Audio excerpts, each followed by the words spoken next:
2장 타락, 필연의 길. 하나님께서 인간을 로봇으로 만들지 않으셨다는 것은 그에게 스스로 결정하고 행동할 수 있는 완전한 자유를 주셨다는 것을 뜻한다. 이러한 자유는 한 인간을 사람 되게 하는데 필요한 절대적인 것이며, 이 자유가 없이는 참된 인격도 사랑도 아예 존재할 수가 없다. 그럼에도 이처럼 소중한 자유는 다른 한편으로 위험한 면을 가지고 있는데, 이는 이 자유가 선이 아닌 악을 선택하는데도 역시 자유하기 때문이다. 이로 인해 인간은 선이 아닌 악을 선택할 수 있는 가능성을 이미 100% 그 안에 가지고 창조된 불완전한 피조물일 수밖에 없었다. 이러한 인간의 불완전함은 왜 하나님께서 인간을 창조하시기 전에 인간의 타락을 미리 아시고 또는 보시고 예수 그리스도의 희생을 통한 관계의 회복이라는 창세 전의 계획을 세우실 수밖에 없었는지를 이해할 수 있게 해준다. 창세기에 기록되어 있는 하와의 범죄와 아담의 동참은 그러므로 실상은 일어나지 않을 수도 있었던 일이 일어난 어떤 우연이 아니라 오히려 100%의 가능성을 가진 일어날 수밖에 없었던 일이 일어난 필연이었던 것이다. 이러한 필연은 우리가 흔히 운명이라고 이야기하는 것과는 다른 것이다. 운명은 인간이 어떤 선택을 하더라도 그 선택과 상관없이 이미 최종 정착지가 결정되어 있는 것이다. 어떤 경우에도 그 도착 지점을 바꿀 수가 없다. 반면에 필연은 그 최종 도착지가 미리 정해져 있지 않은 것이다. 그래서 얼마든지 인간의 선택을 통해 그 도착 지점을 바꿀 수 있는 가능성이 있음에도 불구하고 인간의 기호나 편견 혹은 무지 등으로 인한 잘못된 선택을 통해 마치 바꿀 수 없는 것처럼 이르게 되는 도착 지점을 의미하는 것이다. 이러한 필연은 우리의 삶에 늘 나타나고 겪는 것이기에 우리는 이를 운명으로 간주하고 받아들인다. 하지만 이 세상에 그처럼 마지막 도착 지점이 이미 결정되어 결코 바꿀 수 없다는 의미로 쓰이는 운명이란 없다. 다만 거의 라고 규정할 수 있는 필연이 있을 뿐인 것이다.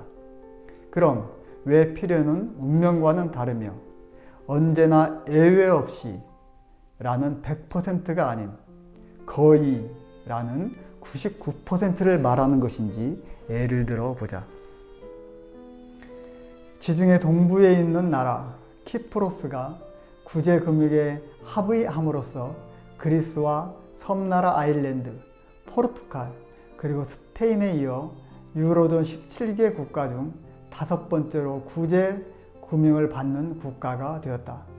한 나라가 부도가 나게 되었을 때 빌리게 되는 돈인 구제금융의 신청이 왜 아프리카나 남미 혹은 아시아가 아닌 단일 통화로서 유로화를 사용하는 유럽 국가들 중에서 이처럼 계속 생겨나고 있는 것일까? 유로화를 사용하는 유럽 국가들은 현재 모두 17개국인데 그 국가들 중에는 독일 그리고 프랑스와 함께 유럽을 대표하는 가장 강력한 국가 중에 하나인 영국이 빠져 있다는 것은 많은 사람들이 알고 있는 사실이다. 그럼에도 영국이 유로존에 합류하지 않게 된 것은 바로 철의 여인으로 불리는 마가렛 대처 여사의 현명한 판단 때문이었다는 것을 아는 사람은 많지 않은 것 같다. 당시 영국 수상이었던 대처 여사는 단일 통화가 갖는 단점으로 인한 폐해를 정확하게 알고 있었던 어쩌면 유일한 유럽의 지도자였다. 그녀는 독일이나 프랑스 같은 경제 대국들과 그리스나 아일랜드 같은 가난한 나라들이 같은 통화를 사용할 수 없다는 것을 알고 있었다. 그녀는 이들이 같은 통화를 사용할 경우 가난한 나라들은 비효율적인 경제로 인해 커다란 피해를 입게 될 것임을 예측했었다. 그리고 그녀의 예측은 정확하게 맞아 떨어졌다.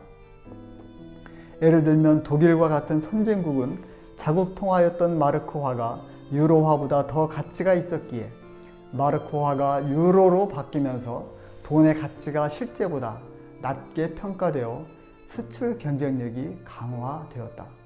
반면에 그리스와 같은 개발도상국은 드라크마화가 유로화로 바뀌면서 돈의 가치가 실제보다 더 높게 평가되어 더구나 약했던 수출 경쟁력이 더욱 약화되는 상황에 처하게 되었다. 따라서 독일은 수출 호조로 인한 엄청난 흑자를, 반면에 그리스는 눈더미처럼 불어나는 재정 적자를 감당하지 못해 결국에는 국가 부도 사태를 맞는 지경에 이르게 되었던 것이다. 이러한 현상들에 대해 피터 오븐에는 신문 파이낸셜 포스트의 시기를 대처여사가 수상직에서 물러난 후 출판된 그녀의 자서전에는 오늘날 일어나고 있는 유럽의 단일 통화에 따른 부작용들이 마치 애언서와 같이 기록되어 있다고 하면서 그녀는 마치 크리스탈 볼을 앞에 놓고 미래를 미리 내다본 것처럼 오늘날 그리스, 아일랜드 등에서 일어난 최악의 사태들을 예측했고 그러한 깊은 통찰력이 담긴 단일 통화에 대한 그녀의 충고를 유럽의 지도자들이 거절한 것은 유럽 역사의 하나의 비극이라고 썼다. 이처럼 당시 사람들이 갖고 있던 생각과는 너무도 달랐던 대처 여사의 예측들이 마치 애언처럼 맞아 떨어질 수밖에 없었던 것은 유로화를 사용하는 국가들이 단일 통화가 갖는 많은 문제점들을 결코 피해갈 수 없었다는 데 있다. 이로써 오늘날 유로 회원국들 간에 늘어나고 있는 구제 금융 신청이 결코 우연이 아니라 이미 유로화가 출범할 때부터 가지고 있었던 많은 부작용들이 결국 시간이 흐르면서 구체적으로 나타나게 된 결과임을 알 수 있다. 그러므로 대처여사의 단일 통화에 대한 통찰력과 그에 따른 예측들이 결국에는 일어날 수밖에 없었던 현실을 통해 우리가 흔히 운명이라고 생각하고 규정하는 일들이 결코 운명이라고 불릴 수 없는 것들임을 배울 수 있다. 예수님의 제자로서 예수님을 팔았던 가룟 유다는 마치 운명적으로 그의 마지막이 결정되어 있는 것처럼 보인다. 더구나 처음부터 예수께서는 믿지 않는 사람이 누구이며 자기를 넘겨줄 사람이 누구인지를 알고 계셨고 너희 중 하나가 나를 팔리라 고 제자들에게 말씀하셨으며 내가 이 빵 조각을 적셔서 주는 사람이 바로 그 사람이다 하시고 빵 조각을 적셔서 시몬의 아들 가룟 유다에게 주셨을 만큼 가룟 유다가 하게 될 일에 대해 거듭 말씀하셨기 때문이다. 심지어 예수님께서는 그 사람은 차라리 태어나지 않았더라면 자기에게 좋았을 것이다 라고까지 말씀하셨기 때문에 유다의 마지막 도착지가 이미 정해져 있는 것처럼 보인다. 그러나 유다의 운명은 미리 정해져 있었던 것이 아니다. 예수님께서 내가 진정으로 너희에게 말한다. 너희 가운데 하나가 나를 팔아 넘길 것이다 라고 말씀하셨을 때 예수님의 제자들은 몹시 근심이 되었다. 그래서 그들은 주님, 나는 아니지요 라고 묻기 시작하였다.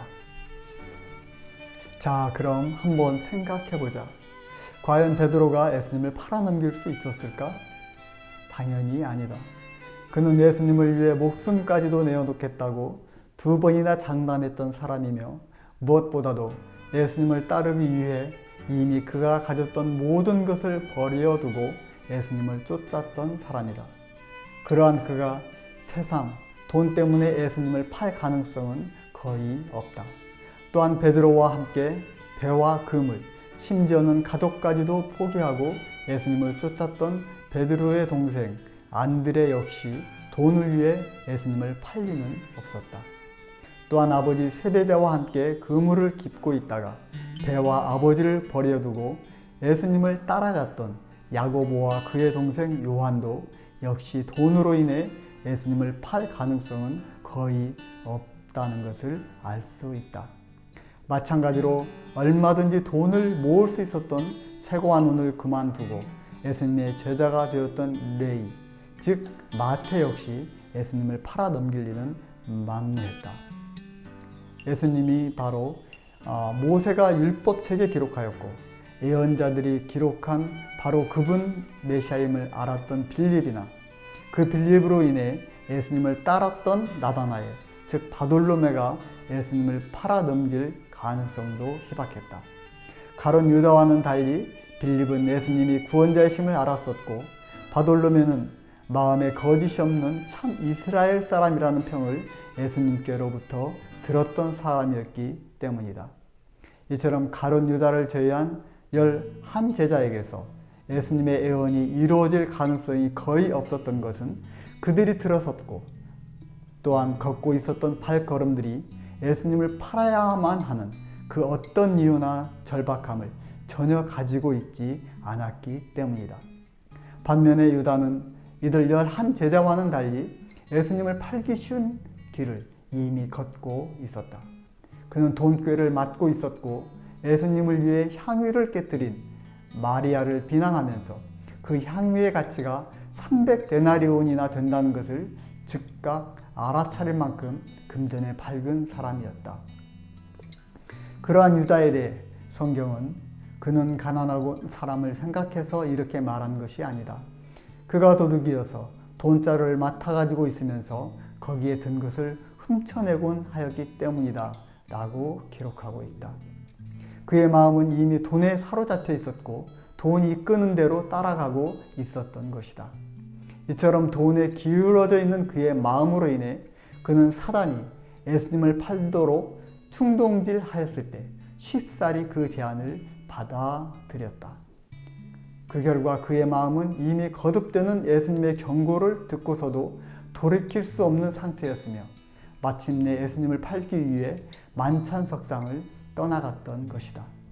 이러한 모든 과정은 유다의 운명이 이미 결정되어 있었던 것이 아니라 유다 자신이 돈의 유혹에 이끌려 선택한 결과임을 알 수 있다.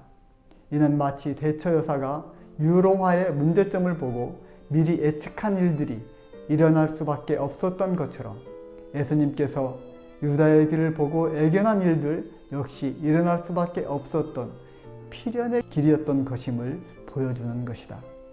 유다는 이로써 미리 정해진 길을 간 것이 아니라 자신의 마음에 있던 돈을 따라감으로써 운명이 아닌 스스로의 선택에 의해 결국 예수님께서 누누이 경고하셨던 그 종착지에 이르고 말았던 것이다.